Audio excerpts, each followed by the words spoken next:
is from Dottie Rosenthal. And the topic is Dan Kurtycz, one of a kind. Dan, for the last 4 decades, we have shared many years of dedication to the ASC. Dan was secretary-treasurer longer than was probably good for his mental health, although he was able to balance the budget for the first time in anyone's memory. Maybe that is a reflection of his balanced mental health. Among his amazing talents is photography, especially the ability to optimize images. We all know that if a cytopathology book lacks beautiful and accurate images, its appropriate use is as a liner for the bottom of a birdcage. Dan, luckily, is overly generous and has contributed his talents to many volumes of books and educational programs without adequate recognition. For example, in the introduction of the 3rd edition of the Bethesda System for Reporting Cervical Cytology, in the 3rd paragraph, there is a line that reads, Dr. Daniel Kurtycz is credited with the management of images collected for this edition of the Atlas. There are 305 images in that atlas. He was with Eva Boschek and me when we were reviewing the figures for the 1st edition of the Paris System for Reporting Urinary Cytology. As Dan manipulated each photograph, Eva and I were amazed at the transformation.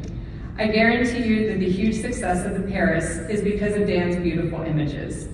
I like to think of him as the Leonardo da Vinci of cytology, for not only is Dan a great artist, but also a valued scientist. Best of all, as a colleague and friend, he is loyal, considerate, fun, and always ready to party with Tina by his side. The Papanicolaou Award is long overdue. If it weren't for my octogenarian status and a shortage of air traffic controllers, I'd be with you in person to add to the loud applause honoring Dan. Dan, my heartiest congratulations. May your coming years be healthy and filled with many happy days, especially with your family. With great fondness and gratitude, Dottie Rosenthal.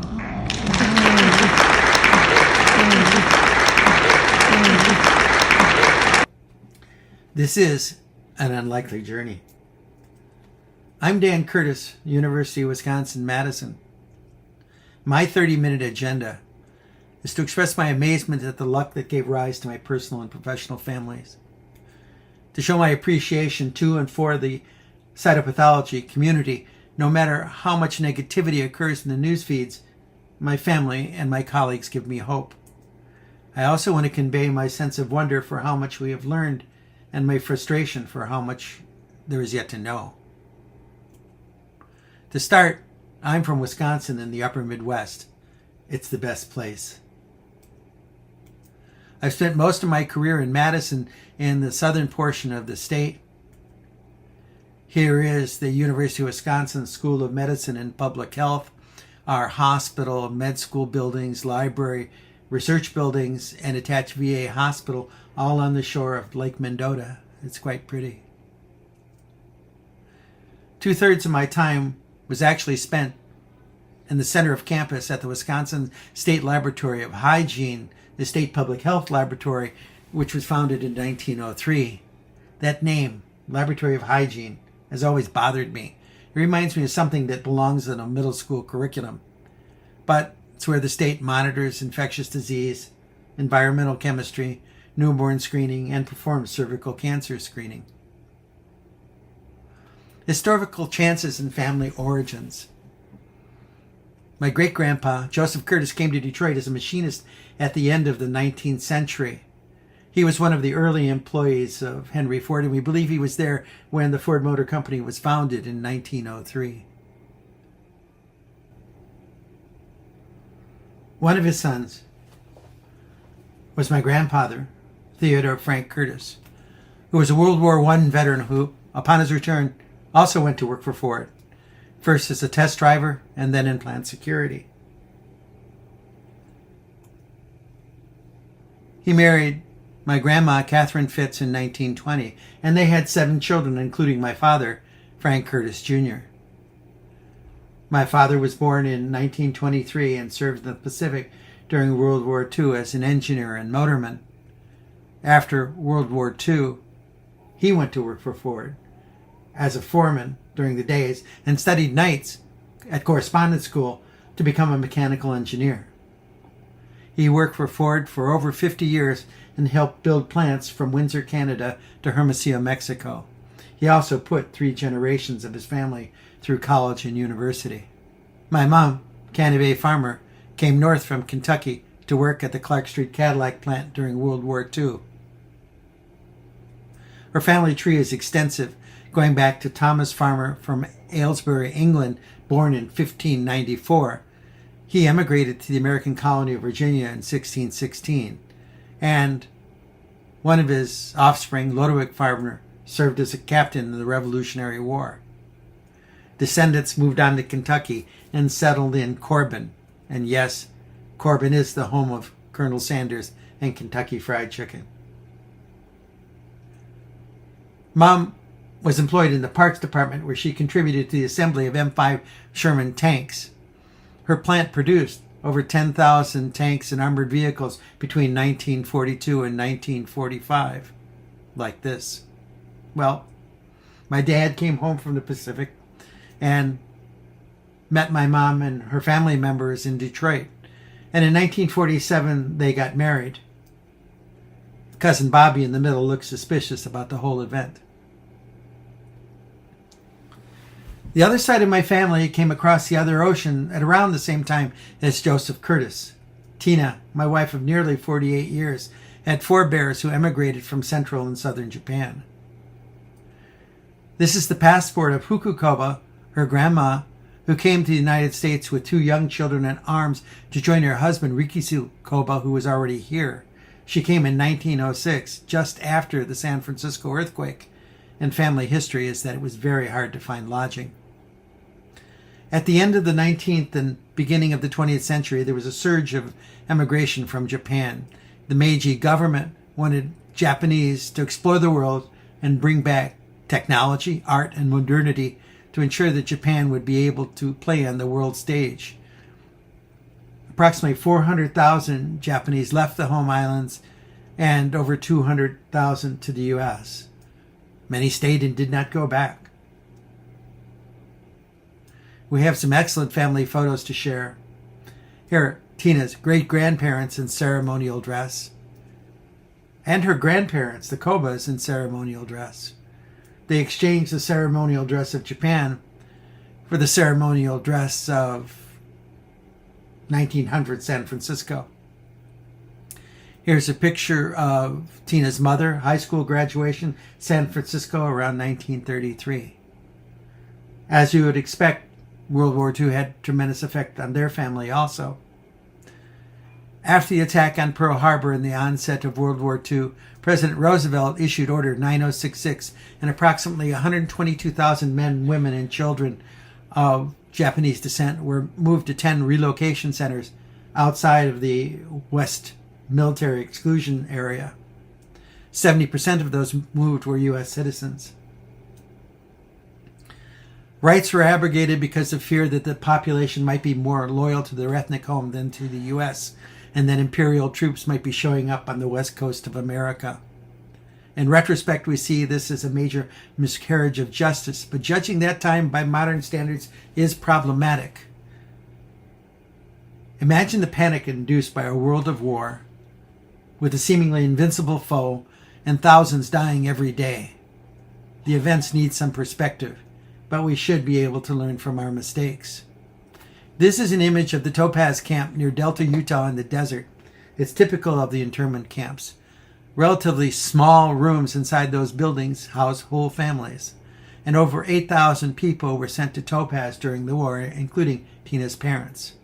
Society was recreated in those camps. They generated hospitals, schools, churches, sports clubs, culture groups, and musical programs. They created craft and art with whatever was at hand. We have a number of examples at our house. For instance, this basket, they would take broken screen doors and extract the wire, coat the wire with crepe paper, shellac it, weave it, shellac it again, and make beautiful objects like this. Of interest, there was also a prehistoric lake, termed Lake Bonneville by the archaeologists, which contained countless numbers of shells. And the people from Topaz would collect them. They were let out to do this. And Tina's grandmother and other people in the community would make objects like this, pieces of jewelry, to brighten up the living spaces. Other examples. We also even have envelopes from the relocation authority at that time, which had some leaves and other fragments of crepe paper flowers that Tina's grandmother would use to make things like this. We've made shadow boxes out of them. Continuing on, here is Tina's father's diploma. Masayuki Iyama, or Grandpa Mas, he graduated from the University of California, Berkeley as an electrical engineer only 11 days after Pearl Harbor. You can note it on the diploma. He didn't receive the diploma until after the war. At Topaz, the country boy from Berkeley met Mabel Goba from an educated San Francisco family. Normally, Mabel would not have dated boys from the perceived rural environments of Berkeley. But in the confines of the camp, they met and fell in love. Mas was allowed to leave camp early if he went east. With help from a society of Quakers, he went to Cleveland, and there he set up a company to build armatures for electric motors. Mabel soon followed. This is a picture from Mas and Mabel's marriage in a civil ceremony in Cleveland. All of their families were still in camp. And Tina was born a few years later. Here's another unlikely event. Tina and Dan's marriage. We met on the first weekend of our first year of medical school in 72, and we were married in June of 77. This is Tina's dad, Mas, and our second son, John. To finish the story, I'd like to show our granddaughter, Mabel.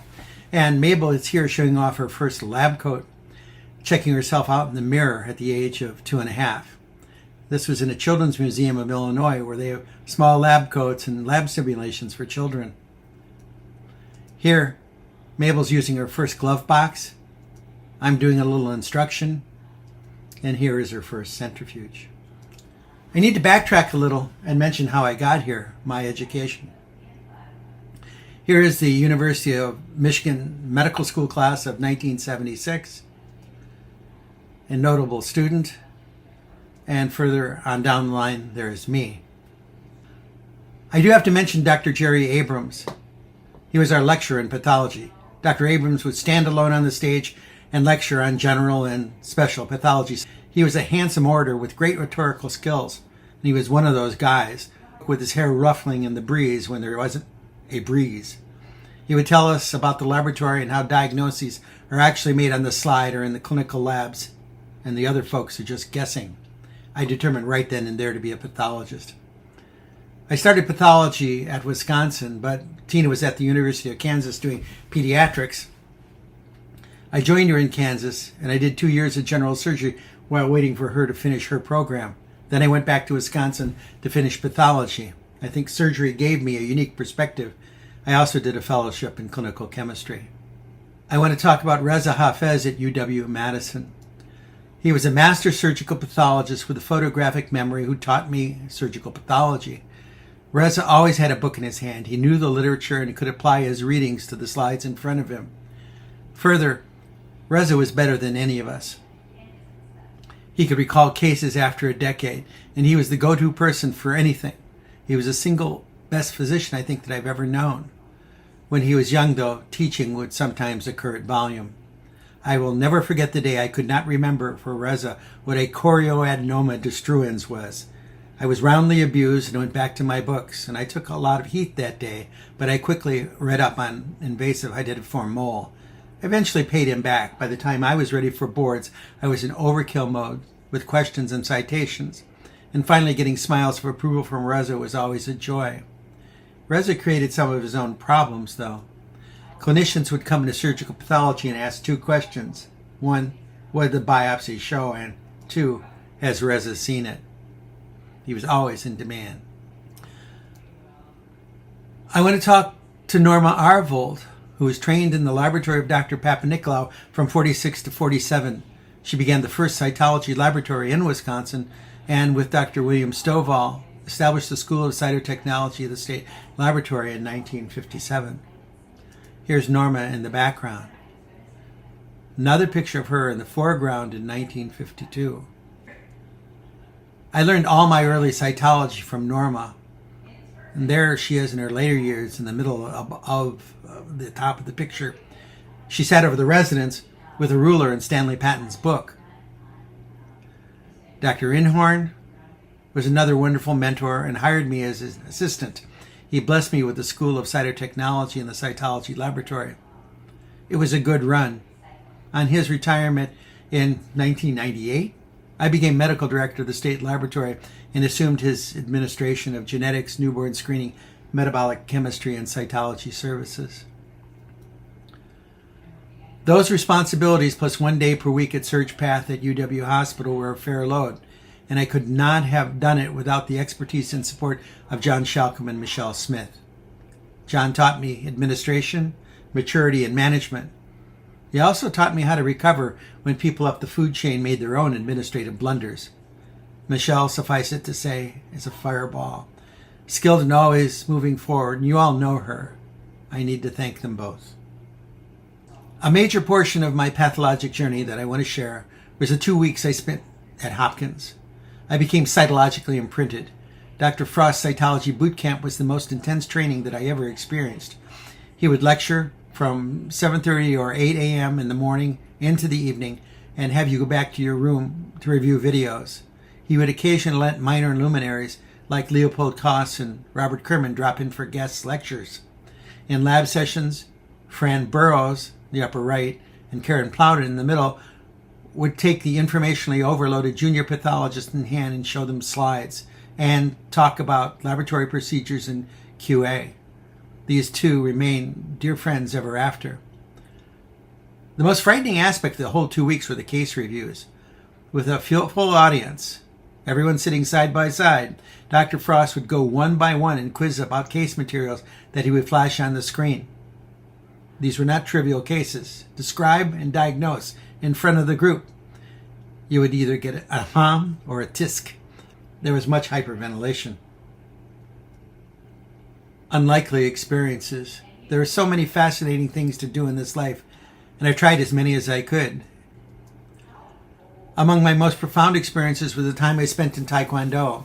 Here is my 9th Dan master, Dr. Sankey Paik. I did Taekwondo on and off since I was 17, but never had enough time to really study until after residency. I used Taekwondo for my PE requirements at Michigan and even taught PE classes at U of M, but it wasn't until I got to Madison that the circumstances were right to take my first and second Dan examinations, and I have to thank Dr. Paik. Some of the experiences were odd. The 1990 National Taekwondo Championships were held in Madison. People from 4 years of championships could go to Colorado Springs after national championships and compete for positions on the early Taekwondo Olympic teams. For some reason, they put a pathologist in charge of the medical team.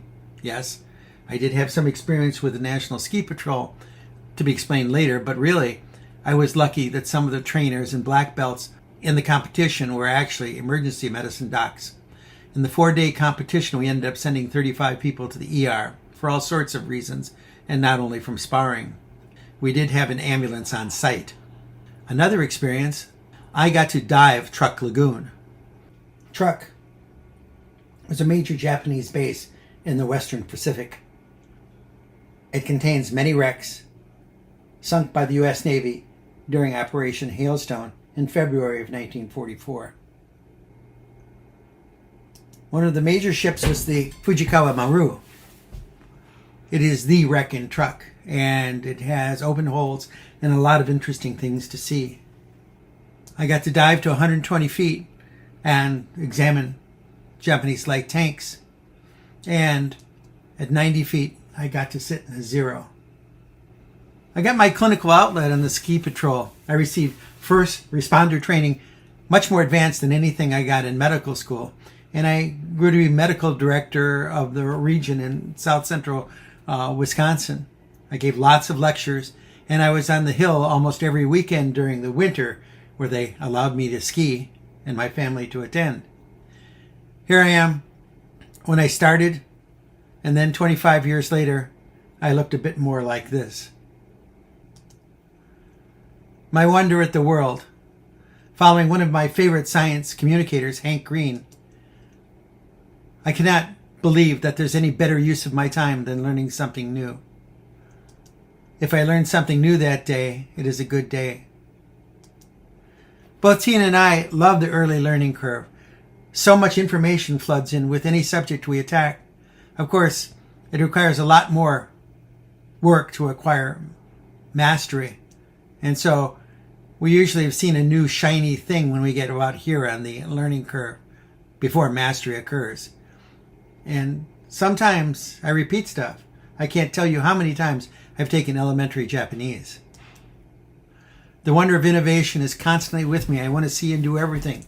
Build circuits, play a guitar, fly radio-controlled planes, and create small artworks of questionable utility. I just lack the time and now the orthopedic structure. But the joy of learning is enough in itself. It requires no additional justification. Technology can feel like magic because it turns questions about what is possible into new realities that we can touch, use, and improve. The most transformative technologies are those that decrease friction and let you get things done. Ballroom dancing may not be a technology, but we've done that for a decade. Sometimes things can be combined. In here, we put cake decorating with a bit of electronics. I mentioned the Japanese that we continually study. And in the last decade, I've picked up 3D printing. You can make amazingly cool things. You can combine, again, things. And here's pottery and 3D printing.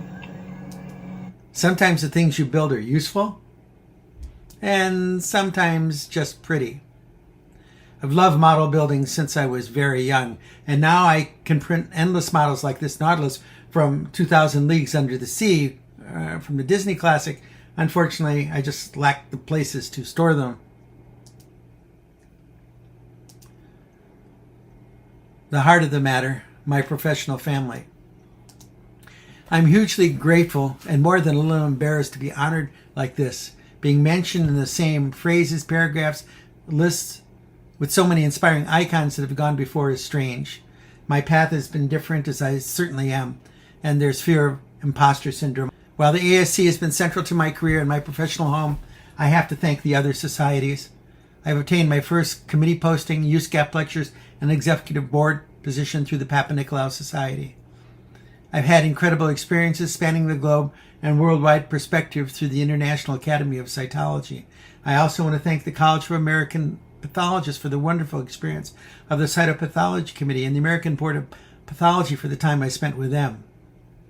I also want to thank all the groups for welcoming Tina to all the events. She knows as many people in cytology as she knows in pediatrics and created lifelong friendships. I've been coming to the ASC meetings since I was a resident. George Birdsong and I had side-by-side thyroid posters in the early 80s. The ASC has been my professional home for decades. It's provided a platform through many of my activities through the actions of the central office, including communication, meeting, committee support, data storage, and fostering a community of like-minded individuals. I cannot thank Beth and the crew enough. The ASC especially has been advocating for a scientific method and patient care. I am fully supportive of my perceptions of the directions of the ASC. Digital imaging advancement, improved visualization, and accuracy in medical diagnostics. Enhanced diagnostic workflows through diagnostic system development and development of technologies. They streamline diagnostic processes, improving efficiencies and accuracy in pathology laboratories. Artificial intelligence integration. This may be a wonderful tool or create far more problems than has been the case with social media. Society can't always adjust to technological development. Of course, the apocalypse is always coming for those who want attention, and the financial promises of AI could generate some questionable decisions. But I believe that AI can support cytopathologists by identifying morphologic patterns that are below the level of human recognition and improve analytic performance. The ASC has been central to my personal growth and collaboration. It's expanded my knowledge and given me opportunities to share what I have learned. It's been a platform for mentorship of other individuals. It has advanced translational research, and it has produced standards for diagnostic consistency and quality. Moreover, the ASC has always been an inspiration.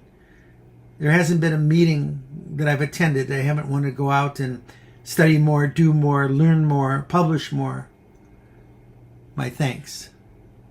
I have been fortunate enough to be part of the development of several diagnostic systems following the model of the Bethesda system for cervical cytology created by Kerman, Solomon, and Nayar. I could employ some experience I have with imaging, graphic design, and computer-aided publishing to help a number of brilliant people generate these consensus-driven monographs and some associated websites.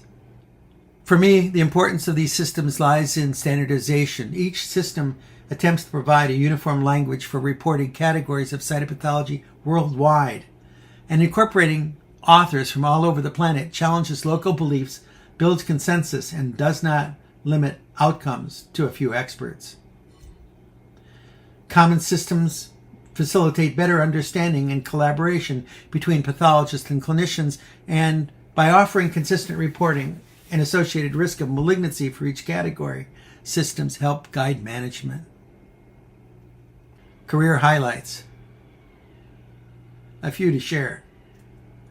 I got to go to Istanbul with Ed Sibas. Hence my picture, two big guns in one image. I got to see beauty. In Kyoto, the Golden Temple, Kinkakuji, or Monet's Garden in Giverny, France. Here we got to look out at Monet's water lilies. Tina and I are on his bridge with stereo above. The French government maintains this lovely, incredibly beautiful experience. And if you ever get a chance, I urge you to go. Then alternatively, I saw Margaret Thatcher's picture outside of Ritu Nayar's presidential suite. Some things just leave lasting impressions.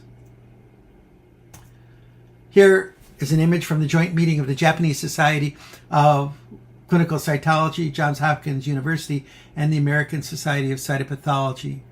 This was generated through the good offices of our past president, Dr. Syed Ali.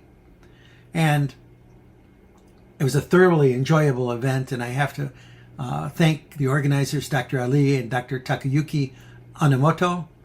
Dr. Robert Osamura is also our host, and I owe him thanks. Then, of course, there was 2020, the year of the COVID pandemic and my presidency. We had to make some hard choices that year. Believe it or not, at the time we had serious discussions on whether or not to hold our annual meeting. Some societies were going ahead, but we could not take the risk of exposing our members to what was proving to be a horrendous event, and so the virtual meeting. And your virtual president. I got to exchange a grand piano, a wet bar, and a four-poster bed for a Zoom room. This was my presidential suite. I could house the whole executive board. Seriously, we could not have pulled it off without the wonderful actions of the executive board and the talents of the ASC office. We really had to scramble, but we did quite well. Thank yous continue. The people in this image have been central to whatever modest works I've accomplished. It got a number of my champions in one place. Without these supporters, my career and life would have been significantly diminished. I used this during my presidential address. And I want to say, once again, behind every successful man is a group of astonished women. I want to also thank Donna Russell. Donna has been a source of incredible photographs, slide materials, information. Her energy, warmth, intelligence are appreciated. Here, Tina, I, and Donna got to attend a cake decorating class at Duff Goldman's Bakery in Baltimore, Charm City Cakes. And you may know Duff from Food Network. He's all over that place. Also, to thank is Eva Wojcik, Chair of Pathology at Loyola of Chicago, President of the CAP Foundation. She's central to the Paris system, and she's showing off new glasses. This woman is so famous that they made a Lego in her image. I especially have to thank Donnie Rosenthal and Ritu. Dottie, also conceptually central to the Paris system, here getting a lifetime award from Tariq El-Sheikh, and Ritu and her husband Rajiv, a dear friend, at Sedona with the American Board of Pathology. Ritu again with Barb Crothers and Diane Davey. Both Ritu and Diane have been trustees and presidents of the American Board of Pathology. Barb was head of one of my CAP Cytopathology committees. I learned a lot from her about organization and management. You know, we're all here because a series of likely events and meeting the people we have. I want to paraphrase Tim Minchin, who's another source of inspiration. Tim Minchin is an Australian comedian, musician, actor, poet, composer, philosopher, and empiricist. It's all luck and quite unlikely.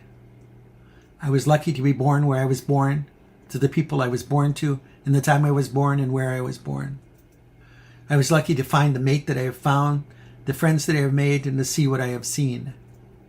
Any successes that I have had should be credited to mentors and a significant amount of chance. Without all these unlikely connections, we wouldn't be here.